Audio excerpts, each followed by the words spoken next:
Apple looks quiet while everyone else looks loud. Google shows new models.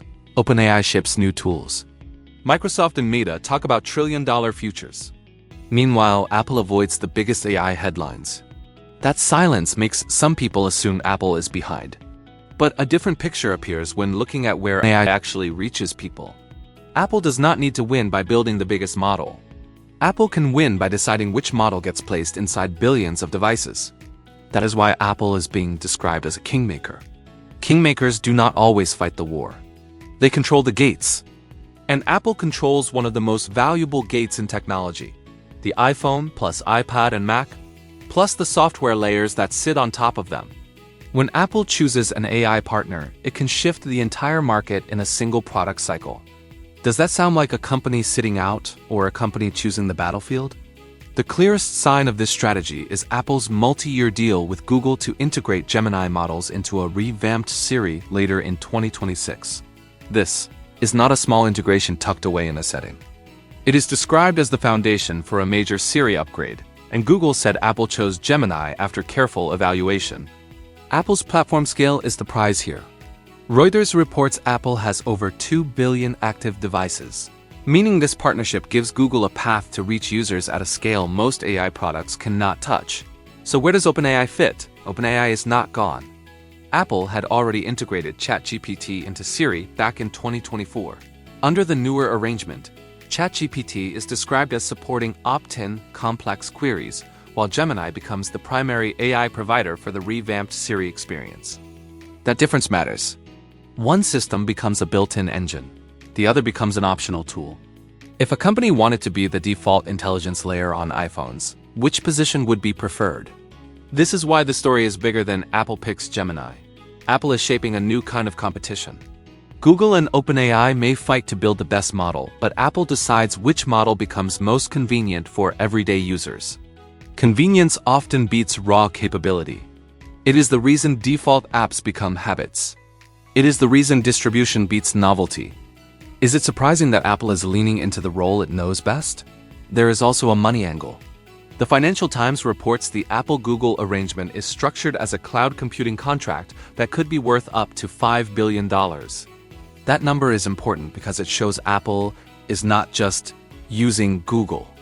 Apple is setting terms that look like platform economics. Apple does not only buy technology, it sells access. It turns partnerships into toll roads. At the same time, Apple is not copying the spending style of the AI arms race. The Financial Times points out Apple's infrastructure spending is modest, around 3% of revenue compared with rivals pouring cash into data centers and chips. Apple is aiming for a different risk profile. Instead of betting huge sums on one giant model, it is leveraging partners for scale while investing selectively in privacy-focused infrastructure. Which strategy looks safer when the market is uncertain? That privacy-focused infrastructure is central to Apple's message. Apple has emphasized that Siri updates will keep privacy standards through on-device processing and private cloud computing. Apple also built a system called Private Cloud Compute, described by Apple as a cloud intelligence system designed for private AI processing when requests are too complex for on-device models.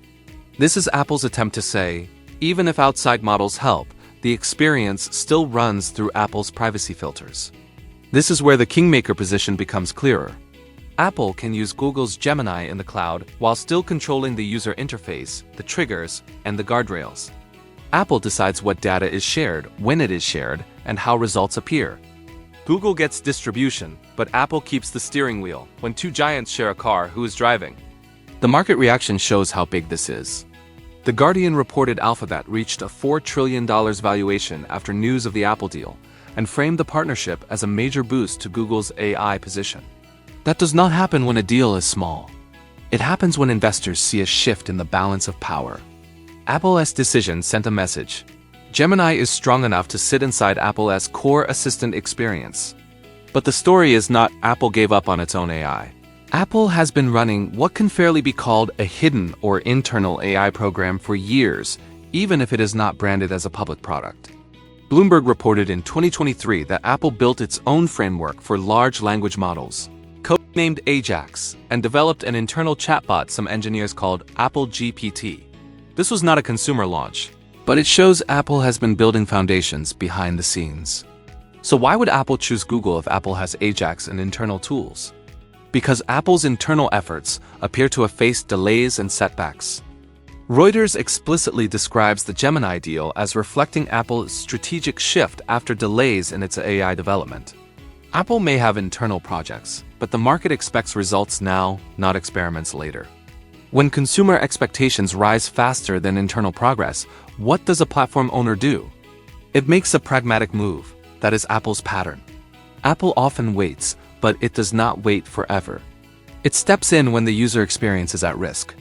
If Siri begins to look outdated next to modern assistants, that threatens Apple's ecosystem. So Apple borrows the best brain available while keeping its own body and rules intact. Another reported internal Apple AI effort is tied to search-like answers. Bloomberg reported Apple has been working on a system internally called World Knowledge Answers, designed to look up information from across the internet and provide AI-powered summaries.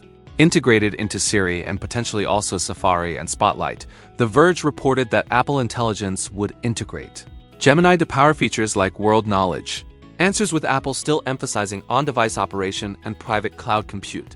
This suggests Apple's hidden program is not one secret app.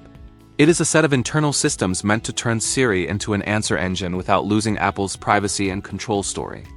This strategy also gives Apple something most companies want: optionality. If Gemini stays ahead, Apple leans on Gemini. If OpenAI leaps ahead, Apple can rebalance. If regulators clamp down on certain data flows, Apple can limit the partnership scope. Apple avoids being trapped by one vendor. That flexibility is power. It also changes negotiating leverage. When a company can switch partners, it can demand better terms. There is also an internal leadership signal that suggests Apple is taking AI seriously, even if the approach is quieter. The Verge reported Apple recently restructured its AI division, replacing outgoing AI chief John Giannandrea with Vision Pro head Mike Rockwell. The Financial Times also notes internal challenges, including losing top AI talent to rivals like Meta. That matters because it helps explain the partnership choice. If top researchers leave and internal progress slows, partnering becomes a way to close the gap quickly. It is not glamorous, but it is effective. Would a company rather miss a product cycle or ship a strong experience with a partner while rebuilding internally? This is the same kind of logic Apple used in another area: search. Apple has long had a lucrative partnership with Google for default search on iPhones. The Financial Times notes the Gemini alliance mirrors that earlier partnership and reflects Apple's pragmatic strategy of leaning on strong external partners without overextending itself financially. Apple already proved it can use Google while keeping Apple's own brand and profits intact. So why wouldn't Apple repeat the playbook for AI? Apple does not need to own the model to own the outcome. Apple owns the relationship with the user. Hit like so more explainers like this reach the right people. Subscribe for clear, no-hype takes on the tech shaping everyday life.